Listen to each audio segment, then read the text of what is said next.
Video ini khusus buat teman-teman yang sering saja masih pengen ke dokter, masih saja pengen cek semua apapun yang masih muncul di tubuh, walaupun sudah dikatakan bahwa Anda sangat sehat dan tidak punya masalah apapun.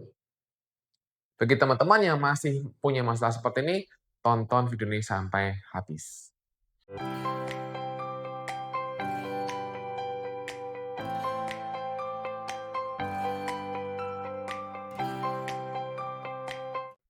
Teman-teman semuanya mengalami gangguan kecemasan dengan semua sensasi fisik sangat tidak nyaman. Sangat akan membuat tidak nyaman dan juga bingung. Kenapa? Karena rasanya nggak nyaman dan kemudian ketika dicek ke dokter dikatakan aman-aman saja. Paling juga masalahnya lambung. Oh, paling juga diomongin GERD gitu kan. Nah, tapi kalau dikatakan aku aman, aku sehat, paling juga dikatakan cuma lambung aja, tapi kenapa masih muncul? Nah, perasaan-perasaan tidak nyaman atau sensasi-sensasi tidak nyaman di tubuh yang masih terasa ketika kamu sudah ke dokter dan dokter mengatakan semuanya baik, tapi karena masih muncul, membuat kamu jadi mempertanyakan dokter kamu. Mempertanyakan, ini beneran aku sehat? Kalau beneran aku sehat, kenapa aku masih muncul?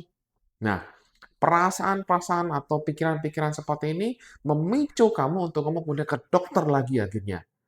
Dan kemudian keluarga kamu, ya nuruti kamu kalau untuk dokter, tapi kalau udah ke dokter 2 3 kali atau 4 kali dan semua dokter mengatakan sehat, lama-lama keluarga kamu akan merasa bahwa, "Udah nggak usah ke dokter, ngapain?" Saya merasa tidak enak badan, Mas. Kita harus ke dokter lagi. Cukup, kamu udah sering ke sana dan hasilnya selalu tidak ada apa-apa. Betul kata ayah, Bu. Ini buang-buang waktu saja. Nah, tapi kamunya yang merasakan rasa nggak nyaman di sini, benar-benar masih pengen ke dokter. Dan kemudian kamu akan bilang sama keluarga kamu, "Aku akan tenang sudah ke dokter." Kemudian keluarga kamu bilang, "Tapi nanti nggak ke dokter lagi ya. Percaya ya, jangan gitu lagi, nggak usah cemas lagi." "Iya, pasti, tenang." Ya kan? Akhirnya teman-teman ke dokter, dan ketika dokter dikatakan lagi, Pak, iya, Bu, aman, sehat." Wah, tenang, enak rasanya, damai gitu kan habis dari dokter. Kemudian itu hanya bertahan selama beberapa hari. Tiba-tiba muncul lagi tuh rasa nggak enak. Langsung lupa apa dikatakan oleh dokter. Langsung kemudian kita cemas lagi, khawatir lagi. Kemudian Anda ngomong lagi, "Ayo ke dokter lagi." Keluarga Anda marah. "Loh, katanya sudah nggak akan cemas, ini kenapa kamu masih cemas lagi? Kan udah dibilang udah nggak apa-apa." Nah, akhirnya begitu kamu dibilang gitu, kamu jadi, "Aduh, kok nggak ada orang ngerti aku? Tidak ada seorang pun yang memahami bagaimana perasaanku." Kemudian kalau saking keselnya, teman-teman kayak ngomong, "Kamu nggak ngerasain apa yang aku rasain sih?" Ya kan? Akhirnya yang sana, keluarga kamu malah malah bingung, malah ngomong lagi, "Loh, kamu tuh gimana sih? Sudah jelas itu kamu sehat, dokter udah mengatakan kamu sehat, kok kamu masih gitu, masih ngeyel?" Ah, udah deh, ribut. Akhirnya merasa tidak dipahami dan semakin tertekan. Nah, itu sering banget saya jumpai teman-teman, sering sangat saya jumpai di tempat saya praktek, ketika saya praktek hipnoterapi, saya praktek mindfulness, dan saya praktek brain spotting di tempat saya itu, wah banyak keluhan-keluhan kayak gini. Nah, sekarang bagaimana supaya kamu itu tidak terus-terusan ke dokter, supaya kamu yakin bahwa kamu tuh aman, kamu tuh sehat. Jadi yang pertama yang perlu kamu garis bawahi adalah tidak berarti ketika kamu ada simptom, tidak berarti ketika kamu ada sensasi nggak nyaman, bukan berarti itu sakit fisik. Itu dulu yang pertama, rule pertama yang kamu pegang. Karena kamu udah ke dokter berkali-kali. Yang membuat kamu ragu adalah pikiranmu yang mengatakan bahwa, "Iya kalau enggak, kalau benar gimana? Kalau ada something wrong gimana? Dokternya salah gimana?" Dan lain-lain. Dan kemudian kamu jadi khawatir. Nah, jadi teman-teman, seperti yang udah saya sering bilang teman-teman, bahwa pikiran ini kamu nggak perlu ikutin. Caranya ada banyak, sudah saya share di YouTube. Silakan cek caranya ya. Nah, dengan kemudian kamu bisa tidak ngikutin pikiran, atau gampangnya gini, teman-teman, kalau kamu masih bingung bagaimana cara tidak mengikuti pikiran, maka yang bisa kamu lakukan adalah, yuk cobalah tidak memberi arti pada sensasi yang muncul. Kamu itu sebenarnya adalah merasa tidak nyaman dengan sensasi, kamu masih masih keberatan dengan apa yang hadir. Nah, jadi kalau misalnya kamu masih susah untuk menyadari pikiran bahwa itu hanya sekedar pikiran, maka kamu belajarlah untuk tidak memberi arti. Jadi kalau misalnya jantung berdebar, ya cukup jantung berdebar saja, teman-teman. Sudah titik, jangan pakai koma. Kalau misalnya nafasnya sesak, titik, jangan dipakai koma lagi. Maksudnya jangan tambah-tambahin dengan hati-hati lagi. Semakin kamu tambah dengan hati-hati makna yang lain lagi, semakin kamu semakin pusing, semakin takut gitu, ya. Itu dilakukan, dilatih, teman-teman. Dilatih dan akan membantu kamu bisa lebih baik. Yang kedua, teman-teman, adalah berusahalah tidak komplain, tidak ngeluh dalam kehidupan kamu sehari-hari. Berusaha tidak mengeluh dengan apa yang sedang muncul, teman-teman. Karena semakin kamu mengeluh, semakin kamu tertekan. Ketika ini memang akan menantang dan perlu proses, karena biasanya rasa nggak nyaman itu ada, sehingga kita akan ada intensi atau niat untuk menghilangkannya. Tapi semakin dihilangkan, semakin nggak bisa, gitu kan. Semakin muncul, gitu kan. Jadi izinkan teman-teman, kamu izinkan untuk mengurangi keluhan kamu. Caranya adalah yuk lakukan kegiatan-kegiatan yang menyenangkan, yang happy-happy aja. Kalau kamu dalam posisi di mana kamu merasa bahwa, aduh aku males, mau ngapain juga males, mau gerak juga males, maunya di rumah aja, nggak mau kemana-mana.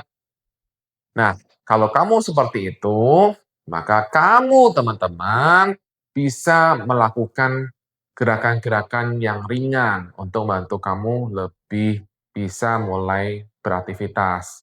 Yaitu kamu bisa mulai untuk shaking. Shaking badan, kaki, tangan, ya seperti itu. Kamu lakukan tiap hari aja, teman-teman. Ya, itu akan mulai membuat sistem sarafmu yang membuat kamu jadinya lebih senang mager, itu untuk mulai lebih merasa aman dan membuat kamu bisa lebih baik lagi. Tidak lagi terus mager-mager, teman-teman. Dan teman-teman, kamu jangan terus meratapi nasib ya. Maksudnya kamu langsung posisinya tuh langsung tiduran segini, "Ya Tuhan, sampai kapan aku sembuh? Tuhan." Kamu terus seperti ini sikapnya. Aduh, ini membuat kamu akan semakin drop, teman-teman. Izinkan untuk merubah sikapnya. Oke, sikapnya untuk berdiri seperti itu, teman-teman. Menantang, teman-teman, tapi cobalah untuk tidak untuk terus gini terus, teman-teman, tapi berdirilah, teman-teman. Ya, kamu akan bisa, teman-teman, ketika kamu ubah posturmu. Dengan kamu mengubah postur, biasanya emosimu juga lebih baik, sehingga kamu juga tidak akan gampang sering ngeluh, teman-teman, ya. Kemudian yang ketiga, teman-teman, ketika ada dorongan untuk kamu pergi ke dokter, berhenti sebentar, teman-teman. Amati dorongannya, sadari dorongannya, rasakan bahwa dorongan ke dokter itu seperti ombak, ombak ya. Dan kemudian kamu rasakanlah kamu lagi surfing dengan ombak itu, kamu amati ombak itu.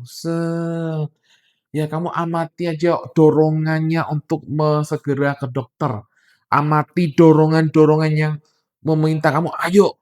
Dorongan-dorongan atau tubuh yang meronta-ronta atau pikiran yang meronta-ronta, ayo ke dokter, ayo ke dokter, ayo ke dokter. Dorongan itu diamati saja. Dorongan itu diamati dan tidak perlu dilakukan. Kenapa? Dorongan itu bukan perintah, teman-teman.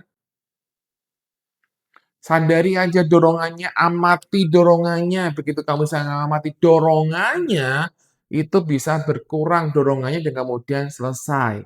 Dan kamu tidak perlu ke dokter.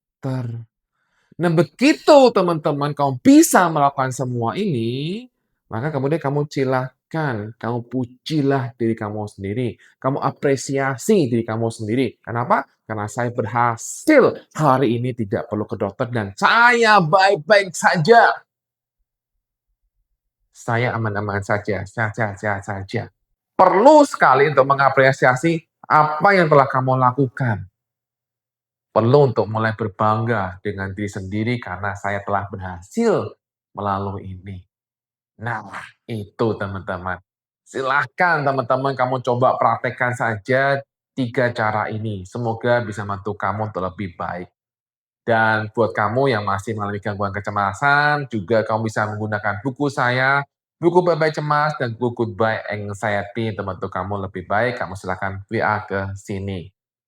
Dan tips terakhir yang sangat penting teman-teman adalah bersikaplah sebagai orang sehat, bersikaplah sebagai orang yang sudah pulih. Kamu sehat teman-teman, bersikap, jadi kamu bisa berjalan dengan merasakan, "Wah, gua udah sehat," gitu, "gua pulih," gitu. Rasakan itu teman-teman, berlatih rasakan itu lebih sering dibandingkan kamu lebih sering ketika ngeluh kemudian begini, enggak lagi teman-teman. Bersikap merasa sudah pulih dan bersikap sebagai orang normal dan itu yang akan membantu kamu jauh lebih cepat progres kemajuan kamu dan itu akan membantu kamu akan lebih merasa lebih plong, lebih nyaman gitu teman-teman ya. Silahkan dilakukan latihan ini teman-teman. Ini adalah suatu cara untuk membentuk identitas baru. Jadi bukan lagi merasa sebagai seorang sakit, tapi menjadi identitas baru adalah sayalah sehat. Itu yang penting. Itu yang perlu dilakukan terus-menerus dan dilatih terus. Ya, teman-teman, silahkan dipraktekkan. Semoga apa yang saya bahas bisa membantu kamu lebih cepat pulih. Bye-bye semuanya.